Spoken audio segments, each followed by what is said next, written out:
Já, verið hjertalega velkomin á þennan fund sem markar ákveðin tímamót í því ferli sem við erum í að kortleggja íslenska ferðaþjónustu og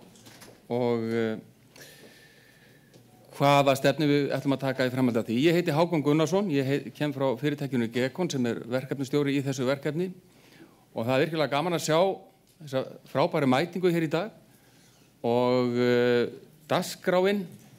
Já, og ég ætla líka að kynna, segja frá, dear guest, it's a privilege and honor to have you, Mr. Emiliano Duk and Mr. Gert Maetsu Kökker, who came solely for this purpose to give a presentation here this morning, and we are very much looking forward to hear what your comments on the process.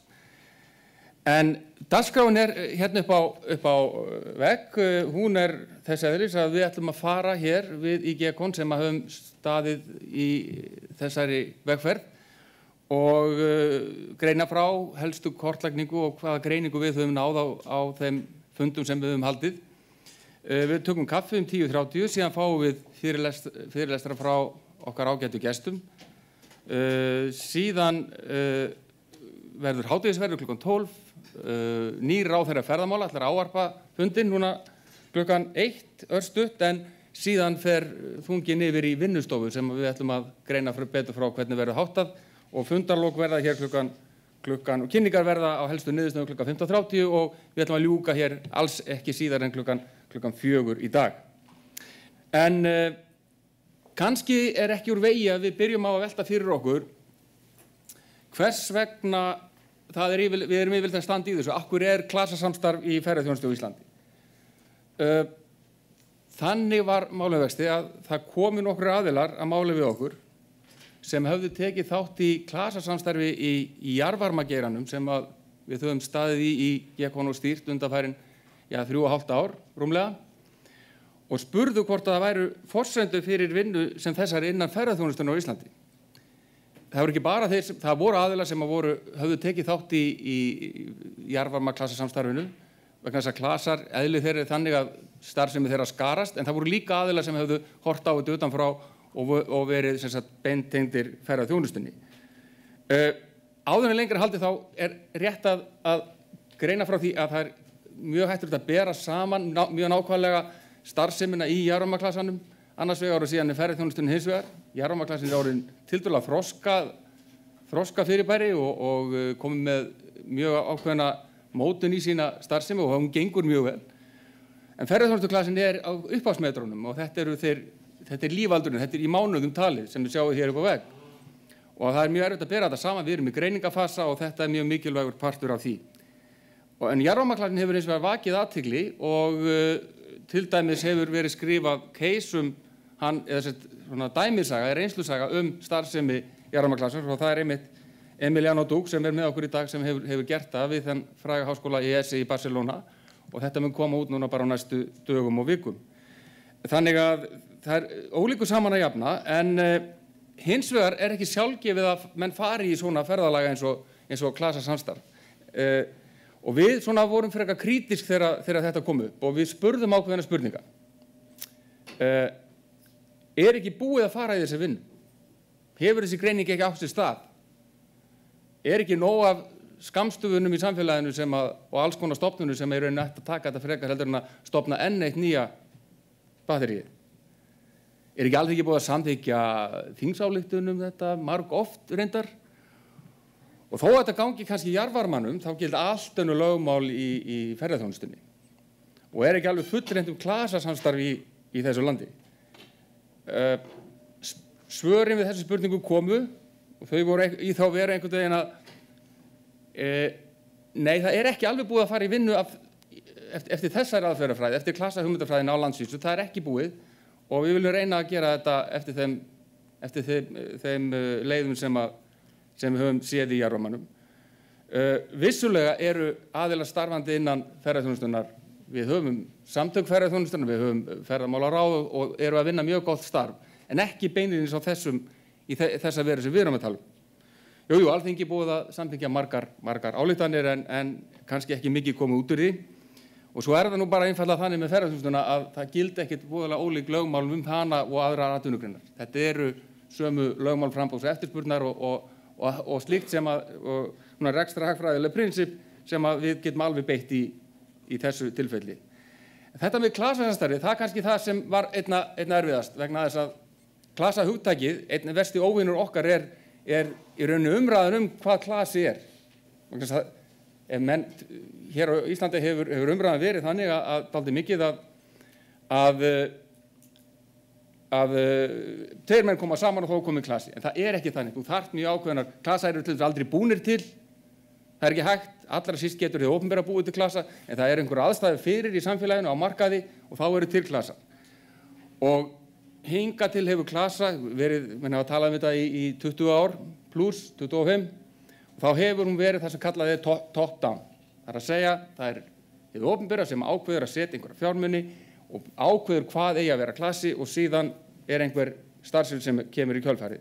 Við höfum reynt að fara það sem kallast bottom up með því að reyna að fá atvinnulífið sjálft, fyrirtækin í viðkomandi atvinnugreinum til þess að draga þennan vagn. Og það nákvæmlega það sem við höfum reynt hér og rannsóknir sýna líka erlendis að ef þessar aðferðir beitt, þá lífanleikinn mun meiri en ella. Þannig að þetta eru svörin, þannig að það var ákveðið að fara og hefja þessa vegferð.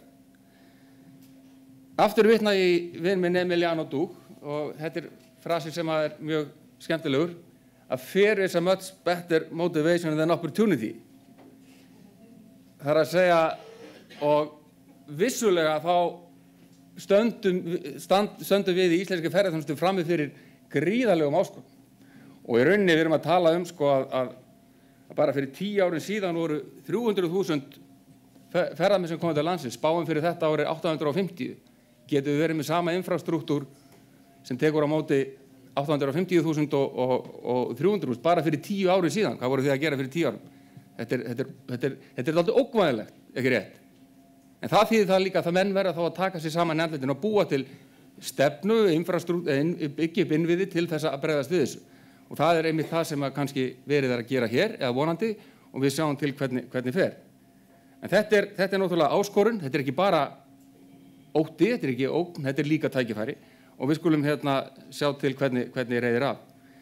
Þessa mynd fékk ég úr ágætri skýrslu Landsbanka Íslands ferðaþjónustuna, þróun ferðamanna á heimsvísu. Við sjáum vísitölur frá aldamótum og neðsta línan, hún sýnir þróunina í Evrópu. Miðlínan sýnir þróunina á heimsvísu, aukninguna sem verið hefur og svo efsta segir líka, hver þróun hér á Íslandi. Og við sjáum að þetta gríðarlegur vöxtur og við öll sem höfum átt úlninga við vitum að miklum vexti þýða það eru miklir vaxtaverkir, margar áskorunar á þeirri vegferð. Og það nákvæmlega sama gildi hér. Þannig að verkefnið vantar ekki, það skýrt og við höfum reynt að fara og nota aðferðir klasa hugmyndafræðarinnar eins og við höfum kynnst og teljum að best gerist í heiminum til þess að móta þessa línu. Nú, þann 9. október 2012, mörg andlitana sem á þessari mynd, sé ég hér, afskaplega ánægjulegt að sjá mætinguna hér í dag og það voru 37 stofnaðilar sem hófu þetta ferðalag og þetta hefur í rauninni gengið ótrúlega vel. Þessu verkefni hefur verið sýndur mikill áhugi og þann 28. maí, það að segja í dag, eru aðilarnir orðnir 110 sem langt umfram allar væntingar sem við töldum að þegar við lögum að stað með. Þetta bara 110 kennitölur, það mörg dótturfyrirtæki, þannig að aðilarnir eru út í það fyrir langt yfir 150 sem hafa komið beint eða óbeint að þessu verkefni. Og það sem við erum að gera núna og ég ætla að kollega mínir hér hjá GECOM ætla að fara í gegnum það að kynna niðurstöður hvað við höfum verið að gera undanfarna 8 mánuði. En ég tek fram að þessu verkefni lýkur, eða þessum hluta verkefni sem lýkur í lok september og þá munum við kalla til og gefa út okkar niðurstöður, milliniðurstöður, en það sem við erum að gera hér að, við erum að veita ákveðna innsýn í ferlið, kynna svona ákveðna hlutir sem við höfum komist að og náttúrulega að tappa af ykkar þekkingarbrunni núna eftir hádegið. Þá ætla ég að biðja Rós Björgu að koma og svona greina aðeins frá hvað vinnan hefur skilað okkur hingað til. Takk fyrir það. Komið í sæl. Frábært að sjá okkur hérna svona mörg í dag. Ég ætla aðeins að gera grein fyrir svona hvað við erum búin að vera að gera áður við opnum pakkan. Þessa mynd hafið þið flest öll séð. Þetta er tímalína verkefnisins þar sem við höfum verið að safna félögum, kynna verkefnið, hvað það getur gefið hverjum einum. Við erum í því að taka djúpviðtöl við aðila innan greinarinnar. Við erum með kynningafundi, nú þessar vinnustofur sem við erum búin að vera með og söfnum gagna, og svo erum við að fara inn í tímabilið í sumar þar sem við ætlum að draga fram niðurstöðurnar og síðan fundi ráðgjafahópsins. En ef við förum aðeins dýpra ofan í hvern hluta fyrir sig. Vinnustofurnar eru búin að vera út allt land. Þetta er 12. vinnustofan okkar og það er skemmst frá því að segja að þarna voru 400 þátttakendur með þessum þátttakendur sem koma hérna í dag og það er 55 fagaðilar sem hafa komið með einum eða öðrum hætti og komið með erindi og gert grein fyrir sinni skoðun, sinni sýn og lagt á vogarskálarnar hvernig hægt er að bæta umhverfið í sínum landshluta. Meginmarkmiðið með þessum vinnustofum er að draga fram þessu ólíku sjónarmið viðkomandi svæða og skoða hvaða hindranir eru til staðar og hvernig getum við leitað sameiginlegra lausna. Nú, við höfum fengið ýmis skilaboð á leiðinni. Við höfum fengið skilaboð það að samfélagið er kannski ekki alveg hugsanlega ekki sátt við alla þessa fjölgun. Þannig við settum spurningu í Gallup-vagn. Við höfum gert svona óformlega könnun meðal ferðaþjónustuaðila alveg allan tíman, alveg frá því í byrjun janúar. Og þar erum við að varpa, má ég til með að taka fram að þarna höfum við unnið mjög náið með ferðamálasamtökum og markaðsstofum á svæðinu sem hafa verið að deila með okkur upplýsingum af því þarna höfum við sendt á alla þá aðila sem hafa verið með.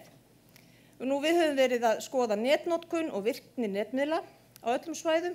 Við höfum verið að víða að okkur skýrslum og gögnum sem nú þegar hafa verið unnið og hafa verið að birtast á þessu tímabili og verið virk á ýmsum viðburðum sem greinin hefur staðið fyrir.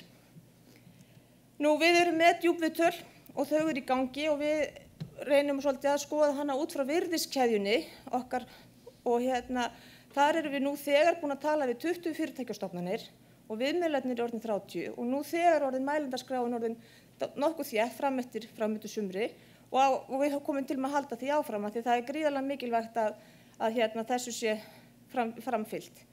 Nú við erum með 9 manna ráðgjafahóp sem hittist 5 sinnum á þessu 13 mánaða tímabili og þarna eru fulltrúar greinarinnar og lykilaðila sem að fylgjast með framþróun verkefnisins, leggja mat á hvað er verið að gera, koma með innsæi sitt og ábendingar, einfallega til þess að við getum gert þetta sem best og eins líka til þess að fylgjast eftir að við séum að fara vel með þá fjármuni sem okkur er dreist fyrir.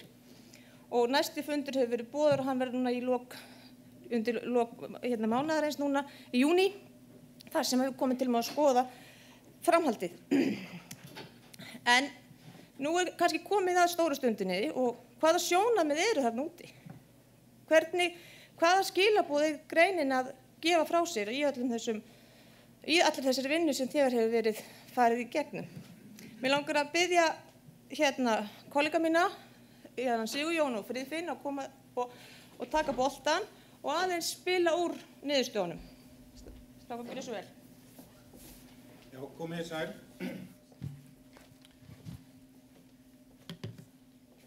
Ég ætla að byrja því að tala kannanirnar sem Rósa nefndi og við sendum þess að við kallum svona léttkönnun sem hefur verið í gangi frá því að hófum verkefnið og fengum svörin okkur spurningum sem okkur fannst vera nokkuð áleitnar og við spurðum ferðaþjónustuaðila þessara spurningar á að greiða fyrir aðgengi að náttúruperlum á Íslandi og við sjáum að þetta eru af þessum 800 netföngum sem við sendum á, það er tæplega 40% svörun, þá segja ferðaþjónustuaðilar til 61% að við þurfum að gera það með einhverjum hætti. Nú, og verið á ég lægt. Við sögðum ferðarþjónustaðilum það, Stefán, takk. Það heyrist á vel að Stefán kvartar því að Nú, við spurðum meira. Við vorum aðeins að skoða aldur fyrirtækjana og Hákon minntist á vaxtarverkina. Við eigum gömul fyrirtæki eða ágætlega gróin og sett fyrirtæki, 10 ára og pluss, það eru helmingurna þessu svörðu sem að eiga þannig sem að eru 10 ára eldri. En það eru líka 30% af fyrirtækjanum sem eru 4 ára og yngri. Og það þýðir það að grónu fyrirtækin, þau gætu verið orðin svolítið styrr, það er alveg hugsanlegt, og hafa þá að sækja til nýju fyrirtækina, svolítið ferskleika, nýjar hugmyndir, og nýju fyrirtækin, þau þurfa kannski reynslu og þekkingu og hafa þar undir heilmikið til grónu fyrirtækina sækja. Og út á þetta gengur samstarf að nýta styrkleika allra aðila. Nú, við skoðum líka internetið áhugaverð í sem markaðstæki og vita aðeins hvernig ferðarþjónustaðilar eru að nýta þetta og auðvitað eru ferðarþjónustu og ég segi bara auðvitað sammála það að þetta er mikilvægt, þetta er mjög mikilvægt tæki. Nú, við vorum líka að velta fyrir okkur hvað stór hluti af markaðsvinnu fyrirtækjana fer í að nota fer í internetið sem allir eru sammála að sé mikilvægt tæki og þá kemur svolítið skemmtilega á óvart hvað stór fyrirtæki, þetta eru 136 af þessum þá svona í kringum 200 fyrirtæki reiknaði með sem að eyða 20% á minna af sínu markaðsvinnu í internetið. Þannig að maður svona kannski með við það að allir eru sammála þetta sé mjög mikilvægt að þá er spurning hvort þarna sé ekki tækifæri til þess að skoða markaðsáætlunina. Að því að þekkingin á að nota þetta, að hún er til staðar, segja ferðarþjónustufyrirtækin inn í fyrirtækin. Þannig að þetta er þá meira bara svona endurskoðun á því hvar við erum að setja hlutina, hvernig við erum að gera þetta. Nú, við erum í samstarfi við Nordic e-marketing sem er eitt af þessum nýju fyrirtækjum sem er að skoða umferðina á internetinu. Og þeir segja okkur það að í þessum 25 löndum sem eru helstu markaðsvæði Íslands, þá séu þeir sem eru 18 ára og eldri og nota Facebook og Google, þetta eru 454 milljónir.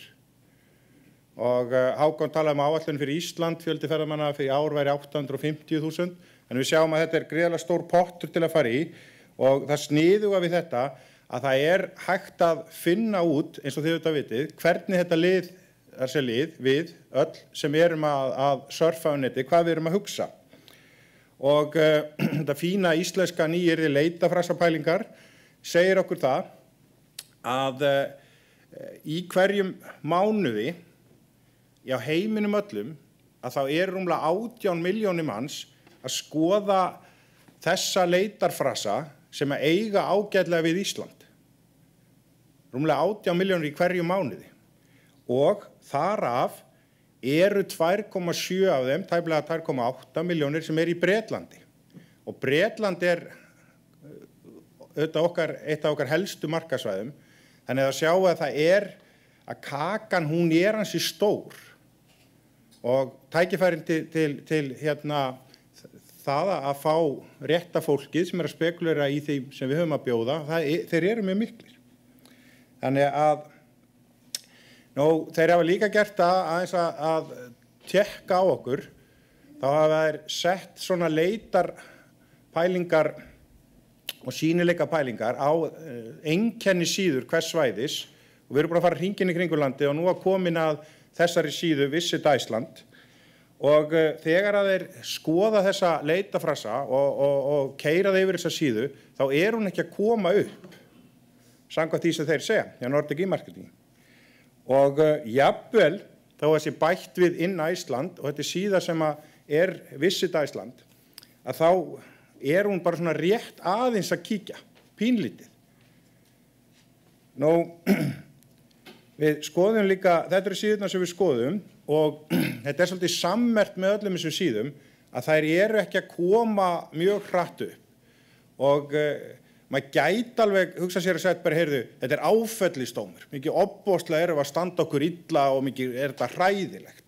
Samt alveg gríðarlegu fjöldi ferðamanna að koma. Þannig við segjum ef við lögum þetta, að þá þetta eitt af því sem myndi hjálpa okkur til þess að stýra því hverjir að koma. Þannig þetta eru þetta bara bullandi tækifæri, ekkert annað. Og þannig auðvitað erum við að nálgast þetta. Nú, við ákváðum að skoða líka, eins og Rósa nefndi, viðhorf samfélagsins til ferðaþjónustunnar og settum á spurningavagn Gallup hjá Capacent og að því við heyrðum töluvert það að það væri svona þung undiralda í íslensku samfélagi hvað eru mikil ánýðsla af ferðamann og nefnd ákveðin svæði jafnvel, bændur á Vatnsnesinu, þeim finnst vera traffík á veginum og ég veit ekki hvort að það lýsi mér sem einu svona ansi mikill borgarbúi en traffíki snýstu það þurfa núna að horfa til hægri og vinstri þegar ég beigi út af veginn en það verður ekki þurft áður sko. Þannig en það klárlega meiri traffík og þeir sögðu það í Húnavatnssýslunum að það orðið þannig menn hætti bara að keyra í gegnum Húnavatnssýsluna og nú koma menn til að skoða Vatnsnesið ákveðið. Þannig það auðvitað vísbendingar. En samkvæmt þessari könnun eru jákvæðir eða frekar jákvæðir af Íslendingum 80%. Þannig að við erum ennþá í afskaplega fínni sátt í samfélagið. En það eru þarna 6% sem eru neikvæð. Þannig það eru svona, ég myndi segja að það blikka þarna ljós og við þurfum að fara vel með þessa velvild. Við þurfum að halda áfram að spinna þennan þráð og eiga samtal við samfélagið. Þannig að þetta er auðvitað góð niðurstaða en líka vísbending og ábending það að við þurfum að fara vel með þessi gæði. Nú, auðvitað urðum við að spurja gjaldtökuna líka og það auðvitað kannski ekki rétt að tala alltaf gjaldtöku. Kannski eigum við bara að tala hvar eigum við að fá fjármuni til þess að byggja upp og viðhalda ferðamannastöðum á Íslandi sem virkilega þurfa á því að halda. Og við sjáum það að það er 22% sem að vilja ekki sjá neina gjaldtöku. Það eru 41% sem segja að Íslendingar og erlendi ferðamenn eiga að greiða fyrir aðgengi og það eru 36% sem segja að erlendi ferðamenn eiga eingöngu að greiða.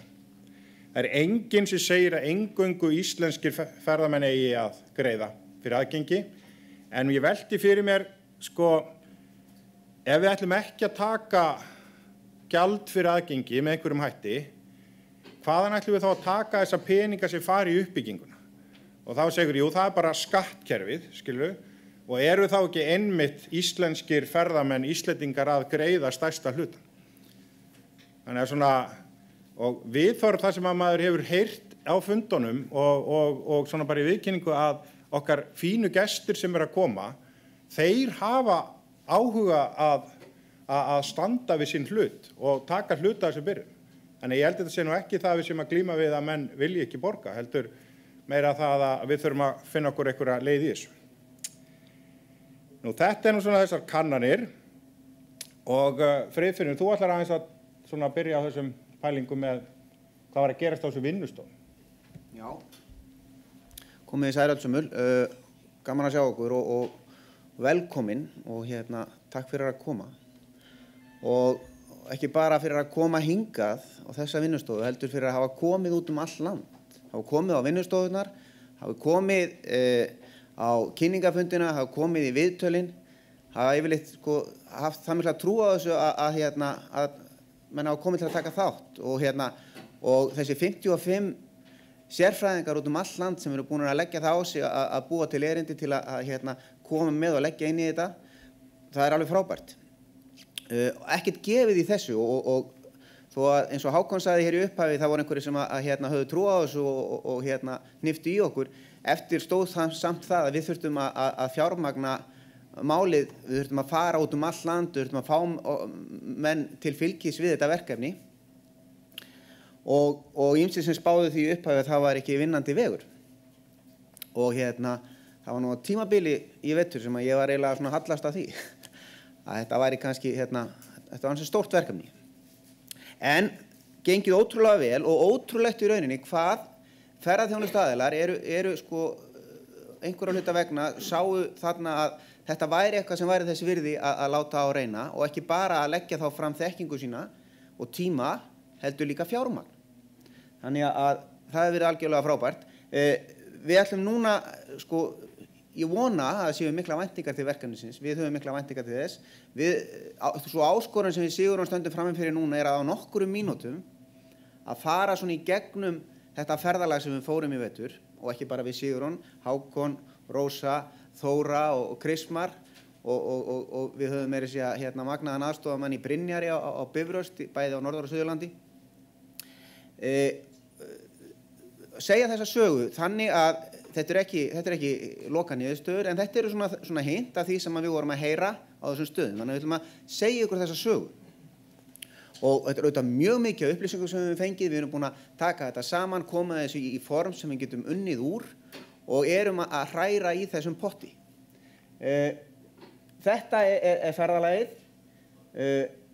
Þetta er 12. fundinu, við fórum 11 fundi. Það eru á 1500 þátttakendur sem er að taka þátt í þessum fundum. 60 fyrirlestrar allt í allt. Þannig að það er mikið upplýsingum.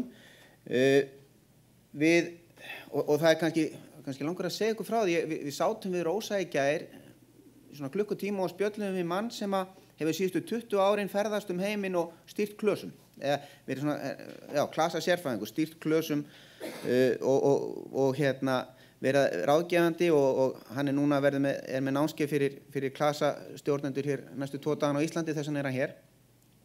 Og við vorum svona að spyrja hann hvað það væri sem hann hefði lært, því hann sagðist alltaf vera að læra. Hann er 7 mánaða ári á ferðinni heiminn, Nýsjálendingur. Og hann sagði sko þegar hann var að byrja svona fyrstu árin að þá var hann að vinna út allan heim, vinna með merkilegu fólki og hans verkefni var að taka þetta svo saman í restina og búa til stóra skýrslu. Það sem var í mjög skýr stefna, allt tekið saman og það var mjög gott ef að skýrslan var 100 blaðsíður. Ef hún var 200 blaðsíður þá var það ennþá betra. Það var virkilega gott verk fannst honum sem hann skilaði af sér. En svo fannst honum ekkert að þetta væri ekkert að virka almennilega. Þetta snerist kannski ekki þessa skýrslu og svona að lokum það sem hann var að segja sko, mér finnst þetta í rauninni þetta snýst mest mannleg samskipti, tengsl og traust á milli fólks. Og þess vegna skiptir máli að hann finnst honum að þeir sem vinna greininguna, að þeir séu líka þeir sem ætla svo að stýra klasanum. Að því þetta snýst alltaf það að menn tengist og þá komið þetta traust á milli manna. Og það er það sem við sjáum í jarðvarmaklasanum eftir 48 mánuði þar að menn eru farnir að slaka svolítið á. Sko, það er ekki alveg, sko, menn er ekki alveg samanhertir, menn sko, það er stemmingin orðin þannig að menn geta virkilega unnið saman og treyst hver öðrum. Og það er það sem hefur gerst svolítið í þessari ferð. Við höfum afskaplega þakklátt fyrir þetta skemmtilega fólk sem við höfum hitt og svona höfum upplifað okkur auðvitað sem ferðamenn á Íslandi í þessum rúndi. Og vinnustofunar voru allar í mjög föstum skorðum, við lögðum áherslu á það að hafa þetta alltaf eins. Dagskráin var alltaf eins, þetta var eins byggt upp og sérfræðingarnir komu. Það er aðgangur á vefnum sem vonandi þið kannistu öll við, það er svæði á vefnum þar sem þið getið farið og séð alla þessa fyrirlestra, fengum heimild til þess að setja það þar og markmiðin voru að draga fram þessi ólíku sjónarmið og þetta voru magnaða vinnustofur, mjög skemmtilega, undantekningarlaust.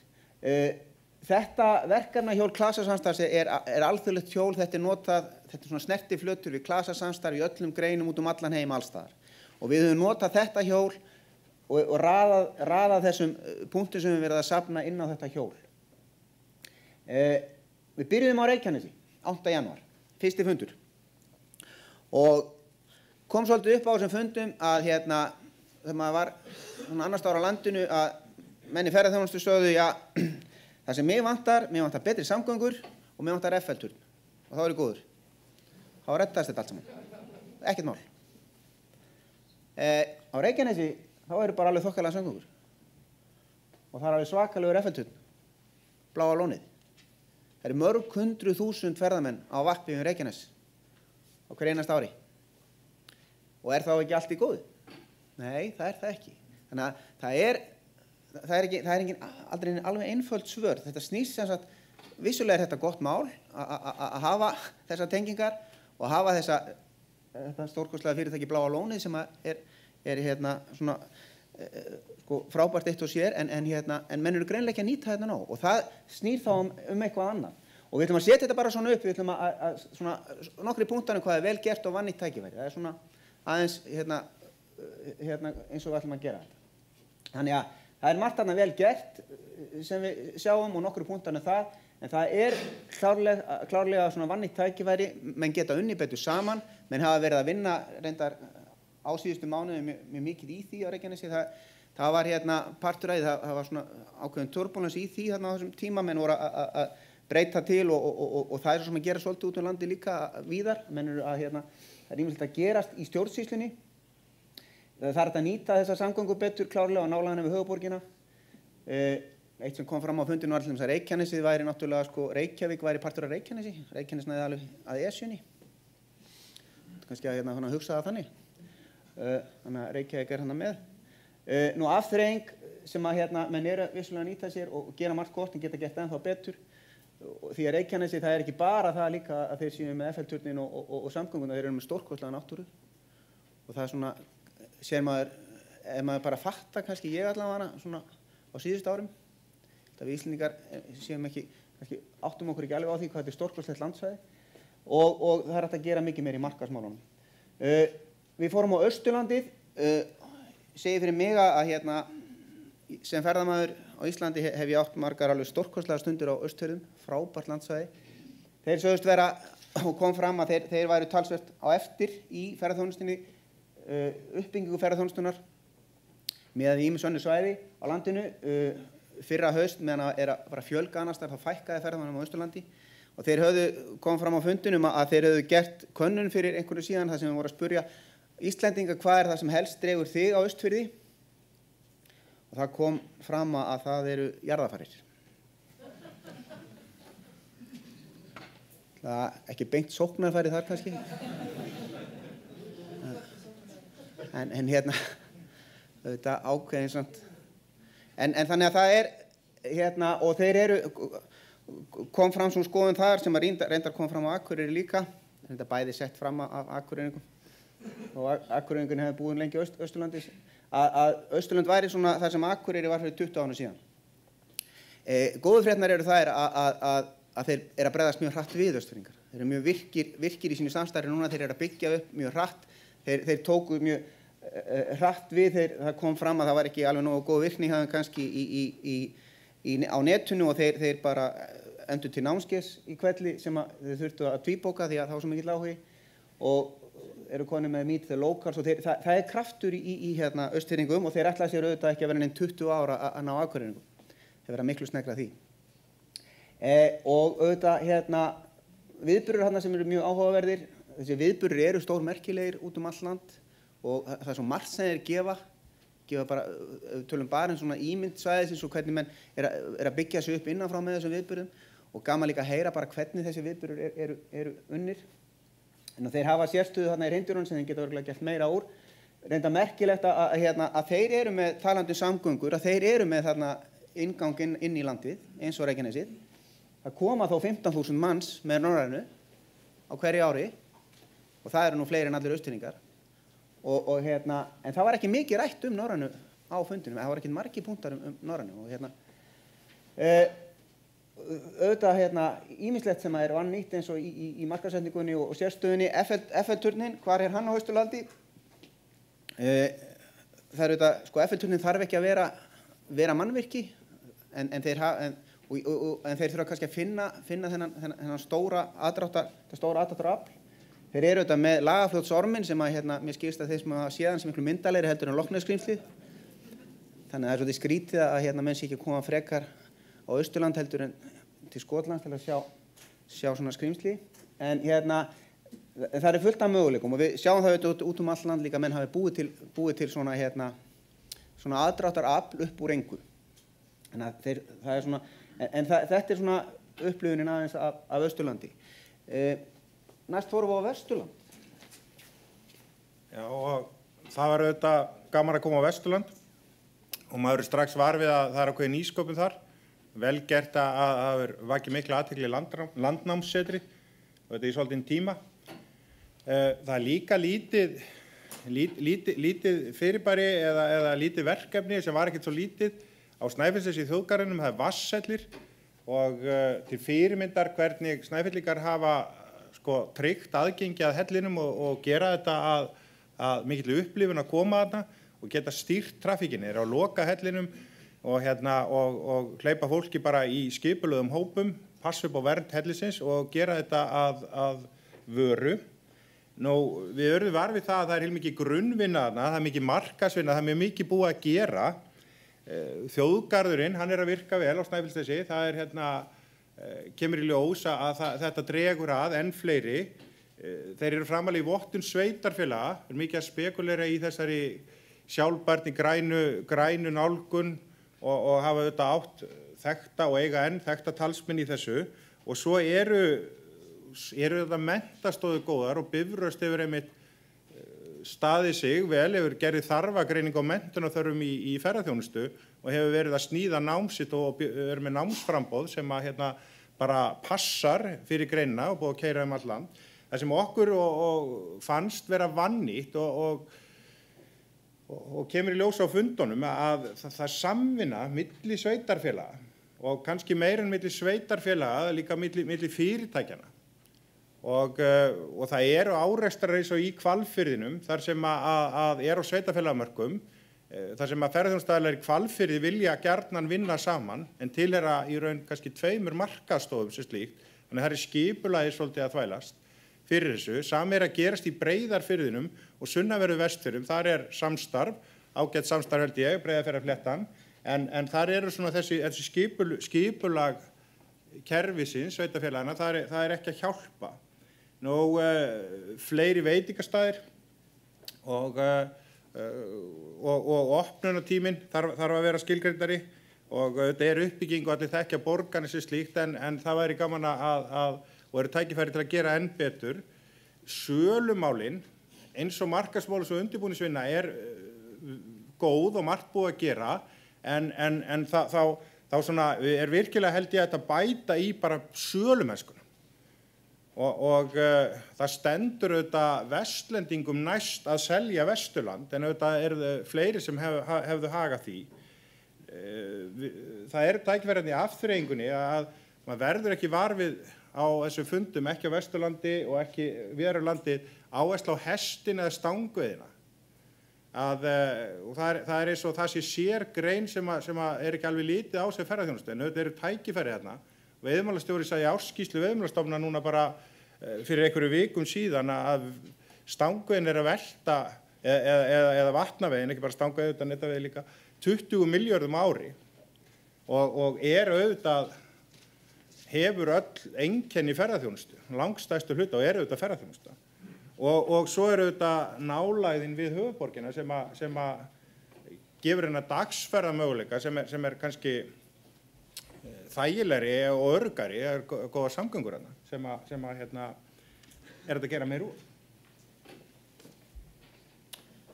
Nú Suðurlandi, við var kurteisi við Davíð, þá tókum við það ekki fyrir hann mætti í salinn. Við áttum að sjálfsögðu mjög gott samstarf við Davíð eins og við áttum við markaðsstofurnar það er auðvitað mjög mikilvægt í þessu verkefni að þetta á ekki að vera eitthvað viðbót við annað þannig að það skarist það sem menn er að gera hvað sem er. Þetta á einmitt að reyna styðja við það sem menn er að gera. Menn er að gera góða hluti út all land og þetta á að styðja við það og vera að vinna með því. Þannig að við lögum áherslu á það að vinna með þeim sem væru að stýra þessu í stjórnsýslunni og þeir tóku okkur undantekningarlaust afar vel og unnu afar vel með okkur og gerðu allt sem þeirra var stendur til að leiðbeina okkur að hjálpa og við treystum á það áfram auðvitað í sumar. Fórum á Suðurlandi, vorum með 3 fundi þar. Það var meðal annars eitt af því sem Davíð lagði til og við sáum að bæði Suðurlandi og Norrlandin þetta mjög stór landsvæði og skiptum þessi í þrennt, byrjuðum á Vík og fórum svo við byrjuðum á Höfn En fórum fyrst í Vík og svo fórum á Höfn við keyrðum þangað. Já. Þannig að við fórum fyrst á Höfn, fórum svo í Vík og svo Selfoss.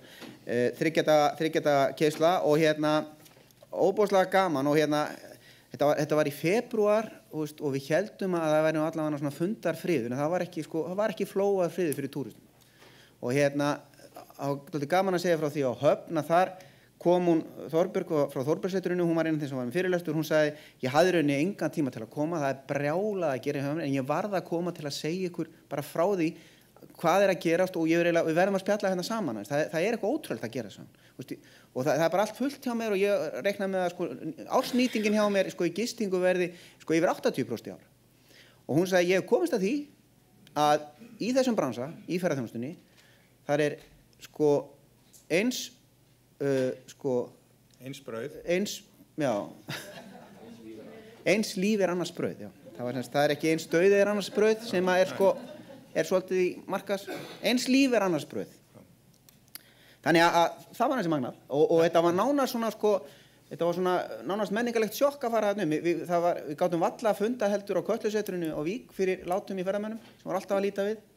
Enda fundum við að þjónusta hótel- og veitingastæðir eru með öðrum hætti, maður getur valið úr veitingastöðum alla leiðina og það var hérna smá könnun í bílnum á leiðinni austur að keyrið var Seljalandsfoss sem upplýstur og spurningin var áður að koma fossinum á að lýsa upp Gullfoss og við vorum að keyra í myrkri og það var reyndar ausandi rigning þannig að myrkri var mjög þétt, það var láskíðað og það var upplifun að koma að Seljalandsfossi lýstum upp á þessum tíma og ég hvet ykkur hafið ekki komið að Seljalandsfossi í myrkri að gera það því að það þurfti ekki að svara þessari spurningu, það lágt á auðvitað á að lýsa upp Gullfoss í skammtíðinu. Þannig var upplifun á Seljalandsfossi.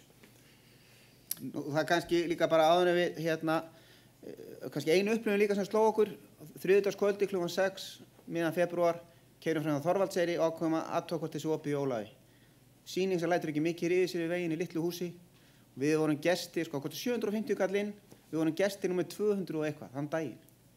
Og það var ekki bara sýningin heldur, svo var hann að selja alls konar hluti og sagði okkur söguna svolítið hvernig það var til og hvað gerist og hvernig svona partur af því hvernig menn breyta áfalli, risa áfalli í stórt tækifæri. Þetta hefur Ísland gert þetta allt má segja, en það kristallast svolítið í því sem að Ólafur og Þorvaldseyri að gera og gaman að sjá hvað menn geta gert úr svona hlutum. Það auðvitað ekki ástæðulaust að markas- og sölustarf er á Suðurlandi það sem vel gert, því að það kannski fáir aðilar sem hafa lagt í annaðis markastarf og einmitt Ólafur Eggertsson og Þorvaldseyri.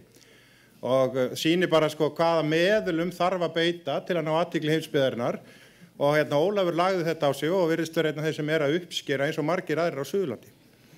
Þannig að það má horfa á þetta með þessum hætti. Við vitum auðvitað að það fjölkunnugt fólk að Breiðafjöllum og þetta gæti verið einn skýringi. Þegar maður horfir á þetta í þessu ljósi, en þetta sá maður auðvitað ekki meðan að gosi var, þá sá maður þetta í allt öðru ljósi. En núna sagði Ólafur bara, viti hvað búin að koma margir hérna frá byrjun? 70.000 manns og hann sá að við byrjum að reikna rólegir, þetta eru 50 milljónir sem er komið í aðalkosteyri, alveg rólegir, hann er búin að reikna það, sá okkur það. Svo er hann að selja minjagripi. Og hvaða minjagripi er Ólafur að selja? Hann er að selja repjólíu sem hann býr til, hann er að selja bygg og er að gera það gott í þessu.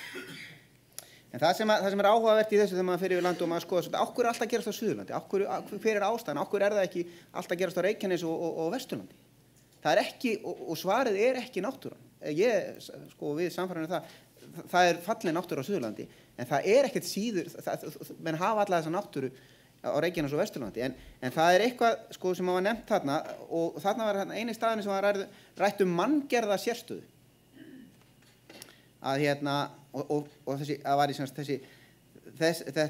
Menn hefðu þetta í sér, það var þessi félagslega hæfni, menn innu saman, var í meira samstarf og menn hefðu þessa hæfni til að búa til vörur úr þessari náttúru sinni. Og þar liggur sennilega einhver allavega partur af þessari skýringu. Nú já, margt þarna vel gert. Vannýttu hlutnir að svona innra skipulag, það eru margir samstarfsklasar, Kötlusetur, Ríki Vatnajökuls, spurning hvort að það sé stundum að reyka saman og hvort það að virka eins og þetta virka, þannig að það er að gera það betur. Og svo komist að því á Suðurlandi eru skipulagsmál.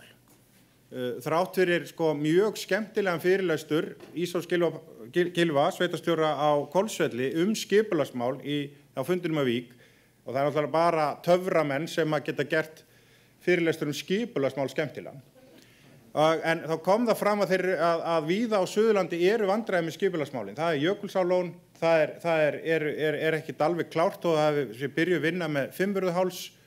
Það liggi ekki fyrir skýrt skipulag Þingvelli, Gullfoss og Geysi og Landmannalaugar og þetta að valda mönnum vandræðum. Þetta veldur svolítið verkjum og svo samtalið við höfuðborgina eða þessi fyrirtæki aðilar sem áttum ekki að segja aðilar. Nei, fyrirtæki sem að gera útferðir, dagsferðir í Suðurland, að þetta samtal við þá á stutt komið. En kannski bara svo ég ítreki þetta með skipulagsmáli, bara svo skipulagsmál sem sveitarfélag, það öskrar á okkur út allt land. Ekki allt land. Ekki allt land, en mjög víða að þarna menn svolítið með buxurnar niður sig og þetta svo mikið grundvallaratriði.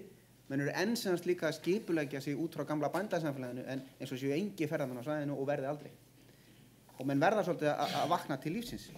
Og bara í bókstaflegri merkingu eru menn með buxurnar niður sig í skipulagsmálum því að salernismál eitt af því sem að víða talað að bara ekki nógu og gæti verið í betri farvegi. Við getum meira ef við hefum átt að sleppa kynningun og bara vera með eina setningu til að lýsa því sem við vorum að segja við okkur, þá við erum í djúpum skít.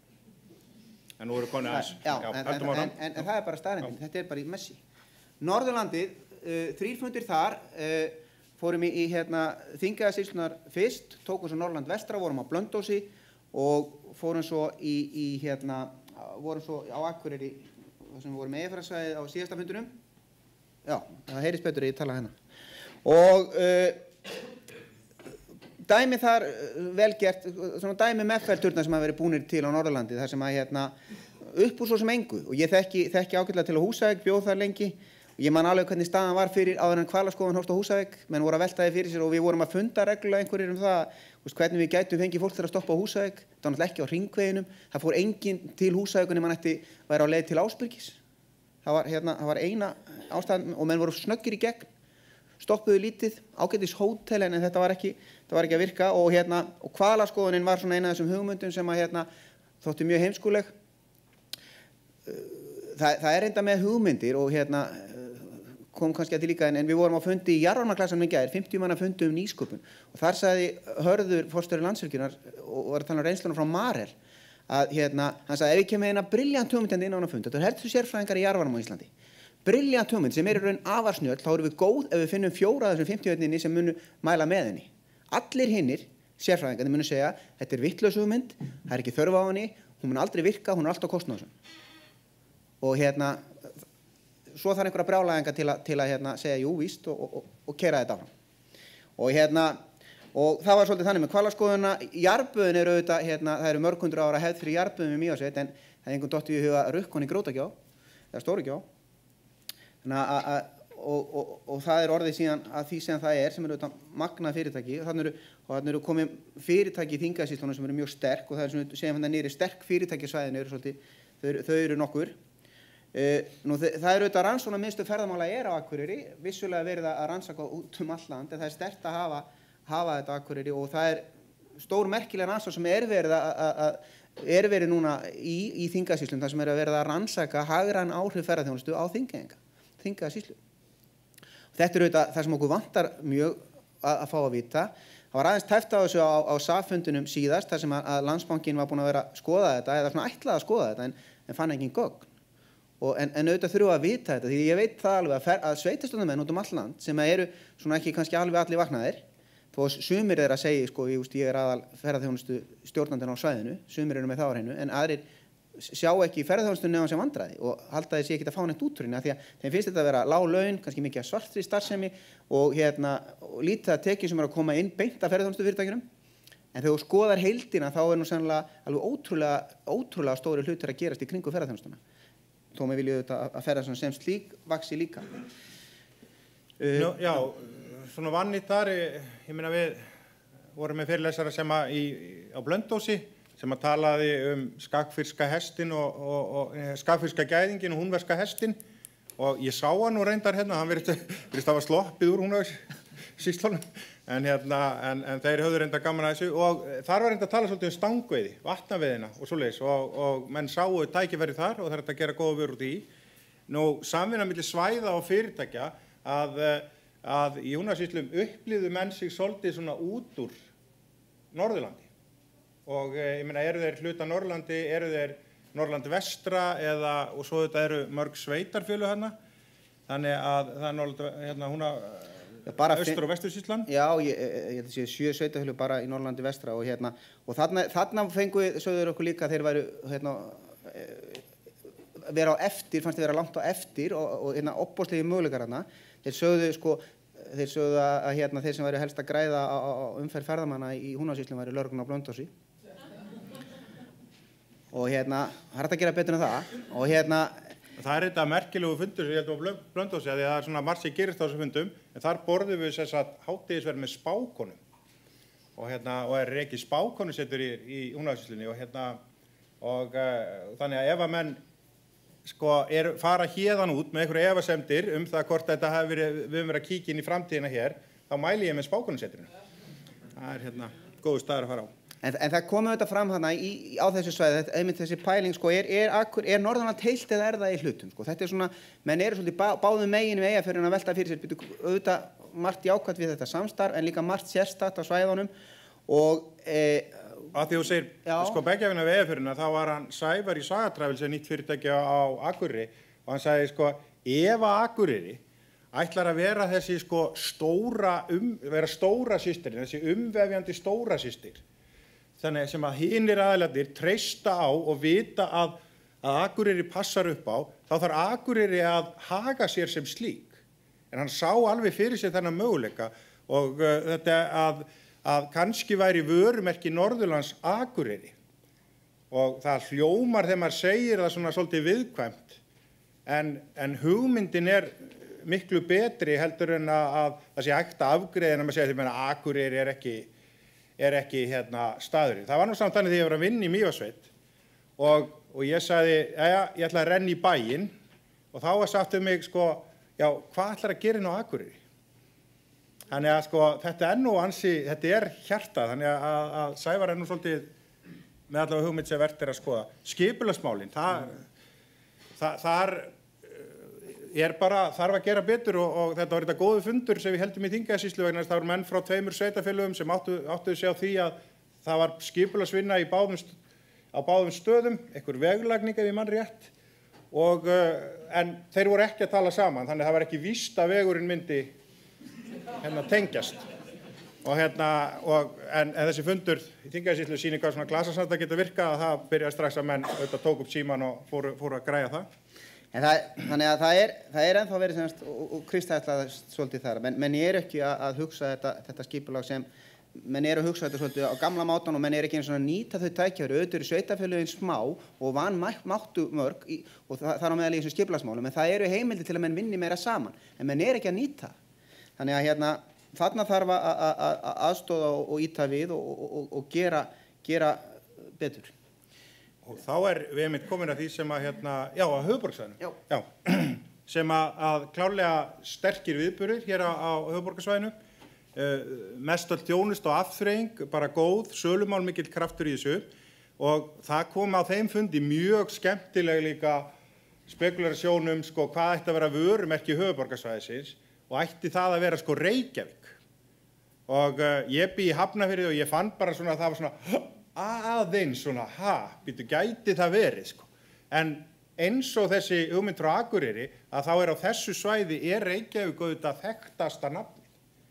Og það ekki bara allt í lagi, þegar maður kemur með ferðamenn frá Keflavíkur að gera, nú förum við í gegnum Hafnarfjörð og Garðabæ og Kópó og, engin munur, Þannig að sjá þetta bara sem Reykjavík. Þannig að þetta eru svona, hugmynd líka sem vert að skoða markaðsrannsóknir, þar að skoða og svo skipulagsmál sem eru kannski bara nefnt eins og við sjáum bara hérna við Reykjavíkurhöfn að hinn ört vaxandi umsvif á Reykjavíkurhöfn, hvalaskoðunarfyrirtækin og fleiri eru bara sett niður í litla kofa á bryggjunni.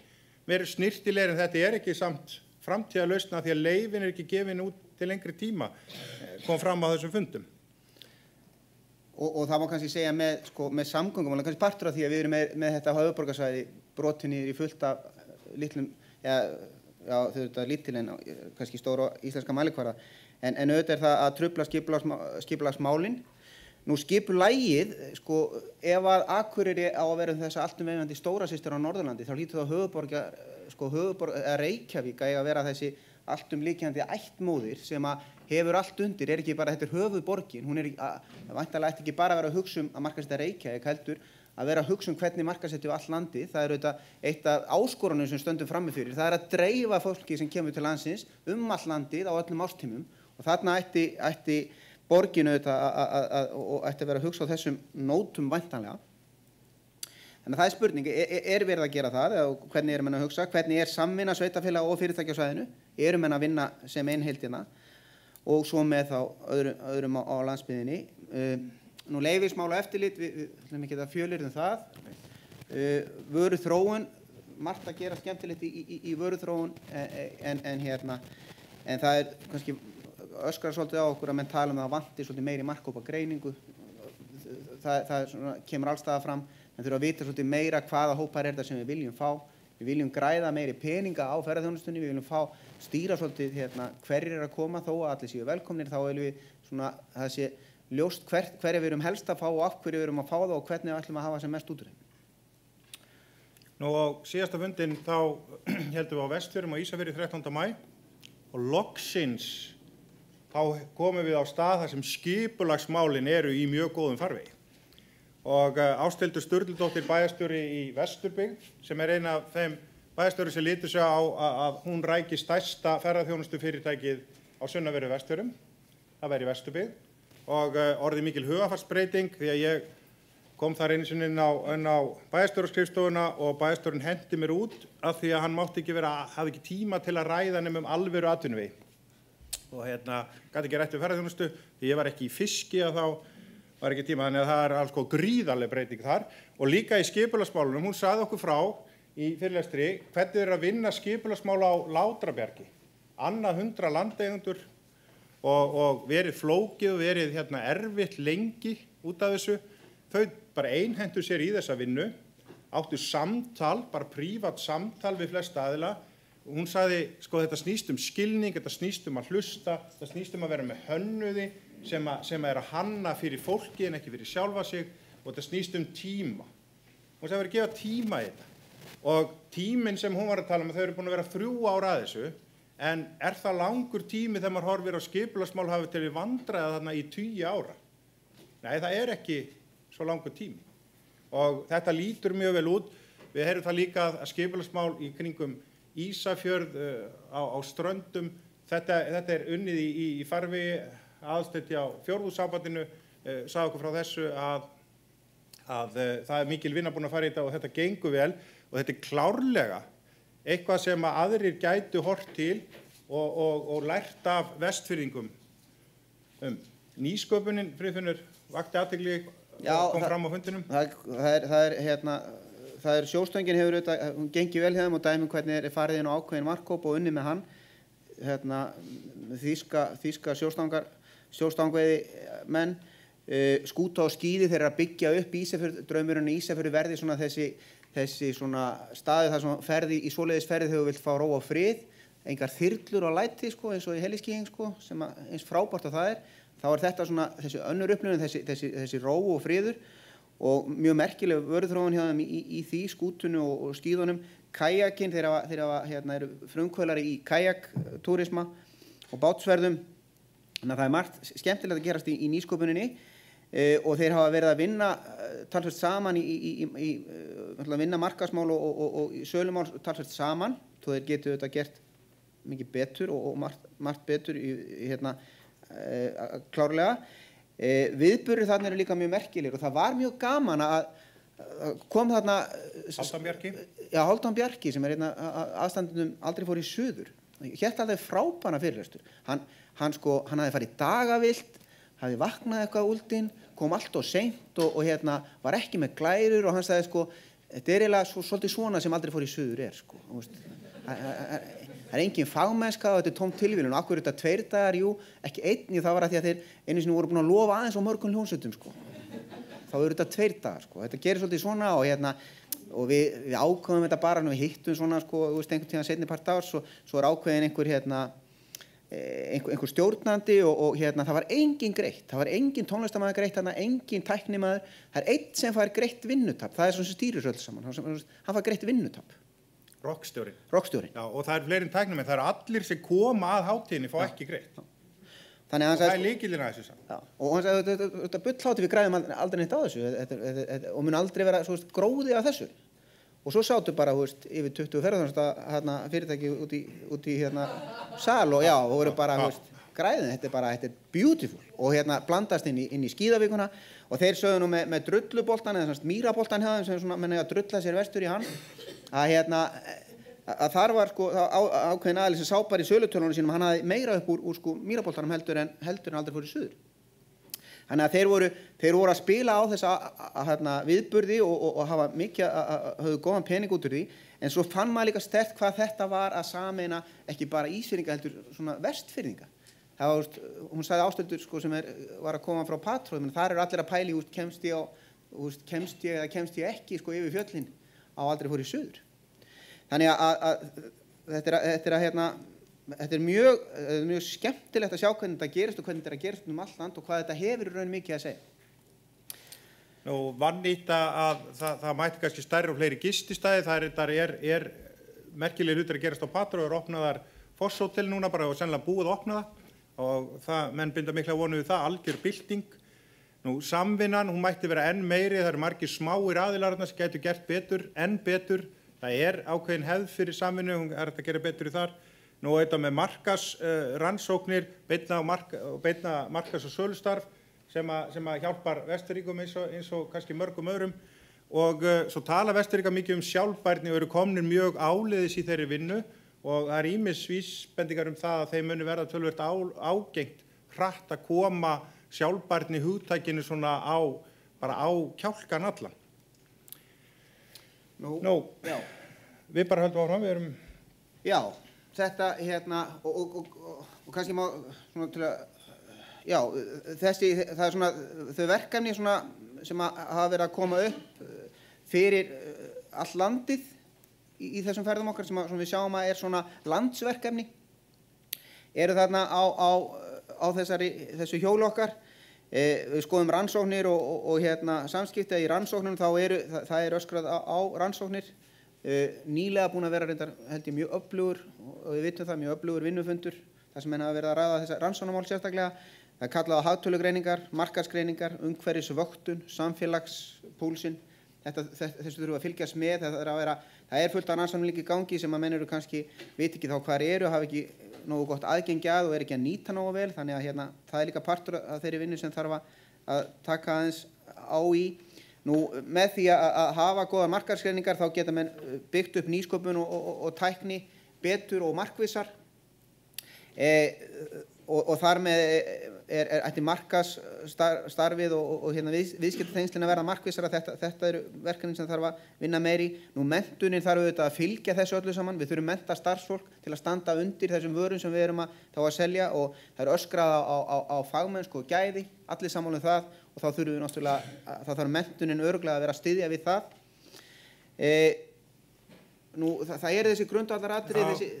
Ferðamannastaðirnir aðgengja þeim uppbyggingi þar, gjaldtaka aðferðið við gjaldtöku, rauðu þráðurinn þar, hvernig pössum við þessa auðlind, hvernig höldum við henni við, hvernig búum við undir það að taka áfram við þeim fjölda sem og jafnvel meira og hvaðan að koma fjármunir og hvernig í þetta, á uppbyggingin að koma undan, eigum að borga inn á staðina eða erum við í raun að selja þar þjónustu, hver í raun munurinn á upplifunni að fara í Bláa lónið og skoða Gullfoss upplifunarlega séð. Hvort tveggja náttúrulega algjörlega stórkostlegt og mörkunin, búin að heyrum það og markastarfið. Þetta eru svona þessi verkefni sem við heyrum stefnan sé svona að menn tala allstaðar, stefna sem greinin getur verið sammála að því að það er búið að vinna heilmikið í stefnumótun, bæði fyrir einstök svæði og jafnvel einstaka hagsmunahópa, en samt svona heildarstefnan svona kannski aðeins svolítið óljós. Og svo kannski eitt í lokin sem bara svona punktur sem eitt af því sem ördar á svona undir yfirborðinu og segi það líka sem maður sem hefur búið meiri hluta ævinnar á landsbyggðinni að komur stundum upp í samtölum og aðeins á fundum og svona maður á landsbyggðinni, maður svo lítill og það alltaf einhverjir leiðilegir aðilar í Reykjavík sem stýra þessu og stjórna þessu öllu saman og það aldrei hlusta á okkur og það Ísland allt árið náttúrulega bara bull, það náttúrulega enginn að hugsa sko allt landið heldur bara hugsa raskat að sjálfur sér einhvers staðar helst í Reykjavík og það mun ekkert gerast nema við náum rödd okkar þarna að þessu borði. Þetta kemur svolítið upp en eftir stendur samt þessi samfæring maður sér það að þetta þýðir ekkert, þetta væl þýðir ekki neitt. Það gerir engin neitt fyrir því í þessu, hvorki í þessu nýja öðru. Þannig, og menn eru líka alveg klárlega átt að segja á því. Maður finnur það að það það sem að gerast að menn eru að taka málin í eigin hendur. Þess vegna þetta samstarf líka, held ég, þess vegna eru þau hérna. Greinin bara orðin það þroskuð, hún komin af þessu unglingsstígi, hún að verða fullorðin og þá lætur hún ekkert segja sér fyrir verkum eða býður eftir eitthvað gerist að ofan. Menn taka bara frumkvæðið og gera þetta sjálfur. Og draga svo þá með sér sem þau þurfa. Það það sem að gerast. Við lærum það í Þingeyjarsýslunni að hugmyndir sem margir tala að skipti miklu máli, maður fær einn fyrir hana, áttu ykkur því, maður fær einn fyrir hugmyndina, hún þarf auðvitað til að gera eitthvað. Maður fær 10 fyrir að framkvæma hana, þannig að þið sjáu samt, það 10 sinnum meira mála að framkvæma hugmynd heldur en að fá hana, en maður fær 100 ef hún skilar ávinningi, kalla 111. Og þá sér maður að það ekki nóg að segja, ég var nú með þessa hugmynd sjálfur einhver tíma. Já, hvað gerðirðu við hana? Já, ég bara svona, það var góð hugmynd.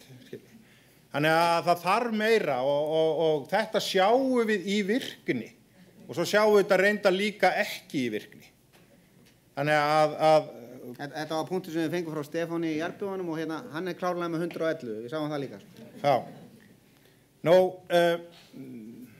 Við fengum góða fyrirlestrar sjálfbærni, bæði frá Kjartani Bollasyni þegar við vorum á Blönduósi og svo Edvard Djúpes þegar við vorum á Akureyri og þá sem við fyrir að skoða þetta í samhengi það sem við erum búin að upplifa að þá það þetta sem allir að tala um.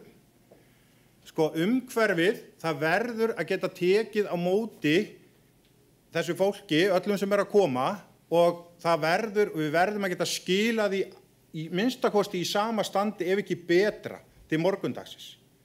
Og það eru allir sammála þetta. Það eru þörfin fyrir þetta samtal við samfélagið og að samfélagið viðurkenni ferðaþjónustuna og finnist ávinningur af þessum góðu gestum sem til okkar koma, sem eins og Magnús Oddsson sagði að meðaltali eru erlendir ferðamenn á hverjum degi á Íslandi, svona svipuð stærð kannski og Akureyrarsamfélagið. Og það enginn hér eða á Íslandi sem myndi vilja vera án Akureyrarsamfélagsins. Það að segja til þess að borga í samfélagssjóðinn. Þannig að við sjáum að þetta heilmikið, þetta jafnvægi þarf að vera og svo verður auðvitað að vera einhvers konar ávinningur, efnislegur ávinningur, sem auðvitað eitt af stóru eldsneytunum til þess að drífa þessa hluti áfram. Þannig að það eru allir, ég myndi segja að ef við súmum saman sem gerast á fundunum, það eru allir að stefna að sjálfbærni. Og það sem kannski, og ég verður að segja líka bara þetta opnaði augum mín þetta frá Edvard og Kjartani að þegar ég var að tala um sjálfbærni og hefur mikið talað um sjálfbærni, allir saman um sjálfbærni, þá var ég alltaf að hugsa um þennan grænaring. Ég fattaði ekki auðvitað það ekki, það bara 1/3. Það skiptir auðvitað miklu máli en það samfélagið og efnahagurinn líka sem partur af sjálfbærni. Þannig að það var áhugavert. Við spurðum hindranir, hvað hindrar okkur í því að gera þetta? Og ákveðum bara að keyra það saman með þessari tíðnimælingu og þegar maður horfir á hana og maður fyrir að spila ef maður ætlar að ráðast á hindranirnar og sigra þær, að þá hvað af þessum stóru hindrunum sem koma fram á þessum fundum eru þess eðlis að við getum ekki tekist á við þær. Það var eitthvað að rýna í þetta og það kemur veðurfar. Og þá höfum við bara frasa þetta bara hugarástand. Ég var reyndar að rifja það upp að ég var með Svenna í Tanna við Hafrakvamagljúfur fyrir mörgum árum í norðan hrissingi og kulda og og vorum að fara niður í Gljúfri og skoða og Sveinn lét nú reyndar svo mikið að fara úr klossunum og fara í gönguskóna meðan ég var að búa mig á fleiri setja húfa vettlinga og svoleiðis og dúða mig að þá skellir hann sér í gönguskóna og svo fyrir utan mæti ég honum og hann þá á stuttermaskyrtunni og hreindýravestinu og ég stend þarna svona heldur aumingjalegur hliðin á honum allur kappklæddur og ég segi Svenni, hvernig ferði eiginlega að þessu? Og leit hann svona á mig, ekki með fyrirlitningu, ekki bara svona með bara svip þessa reynda manns og segir, föt eru vani. Hugar ástand. Herru, eru við ekki svona búnir að... Já, og bara Rósa.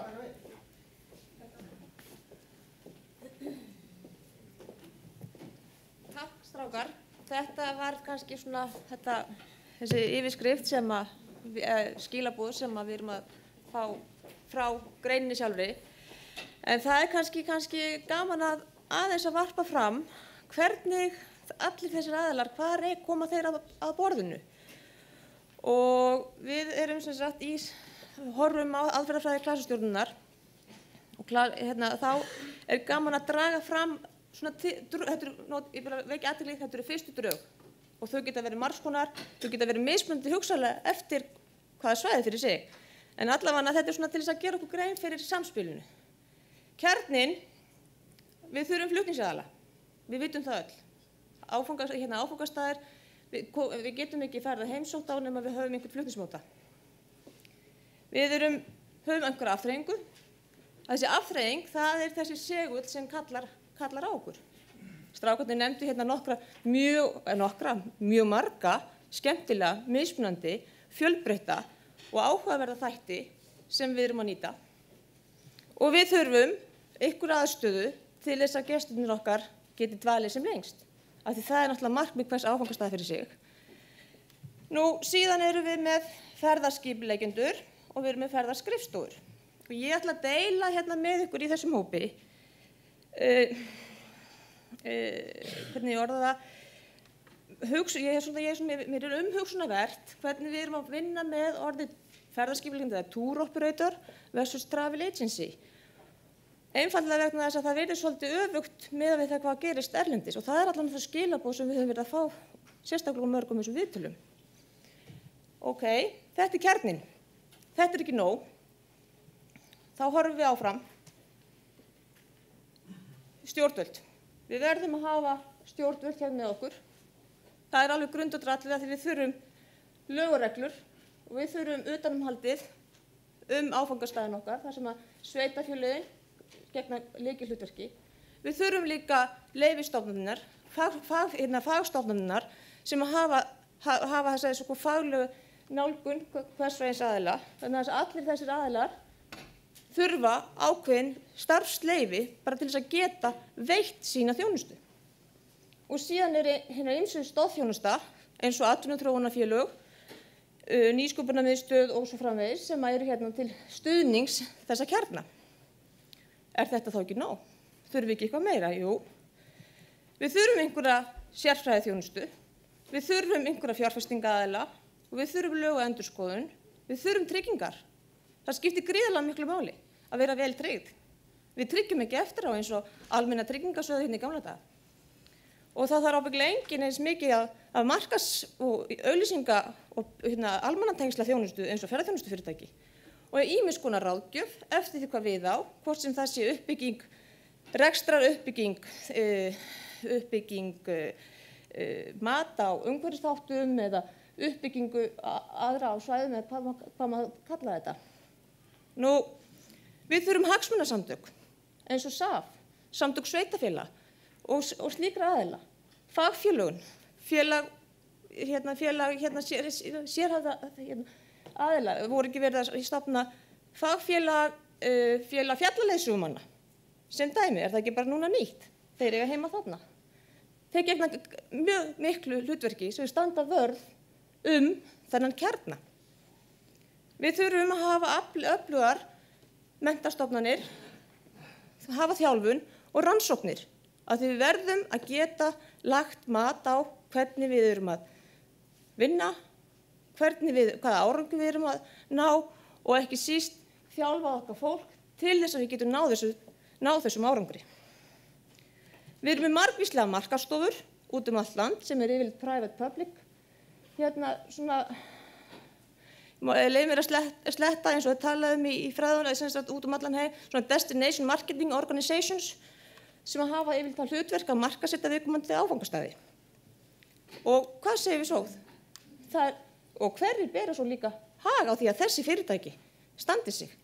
Það hin fjölmörgu fyrirtæki sem að snúa að fjármálastofnunum, það eru verslun og þjónusta, það eru framleiðendur, það eru upplýsingatækni og fjarskiptaheimurinn, það eru fasteignir og öll þjónusta við fasteigninar. Það er mannvirkjagerðin, það er heilbrigðisþjónustan. Þannig þið sjáu það að með þessu korti erum við að sjá þessa þverskurð og nálgun ferðaþjónustunnar, hún snertir alls þar. Og svo ef við skoðum svona tengda klasa eða tengda sektora, að þá sjáum við hérna í Íslandi að þessir helstu atvinnuvegir landsins, þeir skipta okkur ekki bara máli, við skiptum þá líka máli. Þannig að kannski þessi þverskurður á greininni sem slíkri segir okkur að við erum mjög mikilvægur þáttur í uppbyggingu íslensks samfélag. Nú, við erum hérna 110 félagar sem að koma að þessu samstarfi og allir hafa stórt hlutverk. Og til gamans gert þá hef ég sett öll logoin inn á þau svið þar sem að viðkomandi á heima. Og ef við hugsum bara á þessum þáttum sem að hafa verið að nefna hérna, strákarnir, hvaða skilaboð erum við að koma með? Greinin verður að standa vörð fagmennskuna, leyfisveitingarnar, strúktúrinn, til þess einfaldlega að allt þetta hjól fái að rúlla og hérna að keyra áfram sem allra best. En ég vil vekja athygli á því að þetta eru bara fyrstu drög. Við vinnum þetta, hugsanlega kannski verður eitt kort fyrir hvert svæði, með tilliti til hver hvar.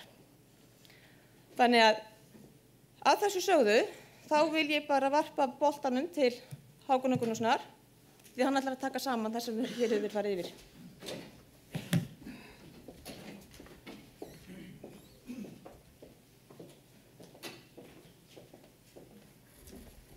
Já, ég vil þakka kollegum mínum þessa, hvað segir maður, turbo yfirferð. Það nú skauta mjög hratt og yfir svona gríðarlega efnismikið,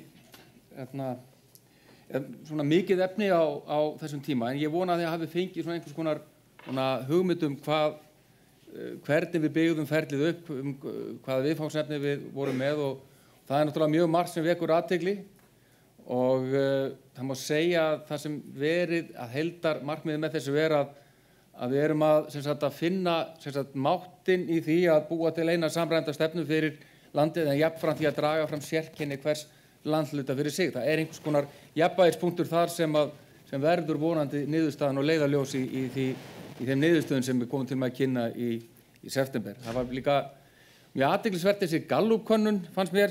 Það eru bara 5,6% sem vilja helst ekki fleiri ferðamenn, þannig að það er ekki andstaða við það en